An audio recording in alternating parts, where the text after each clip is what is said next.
Hi guys, welcome to Techavro. In this video, I'm gonna be showing you how to mark post as a group announcement. So you have to go to the Facebook group first.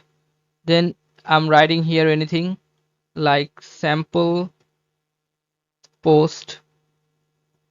Now click on post.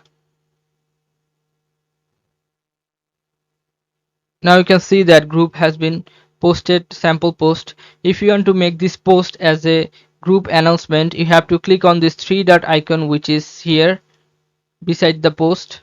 Then you'll find here pin to feature. Click on this pin to feature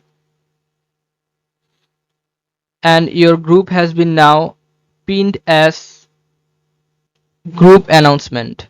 Okay, so this is how you can do this guys. If you find this video helpful, then please give a thumbs up and don't forget to subscribe the channel.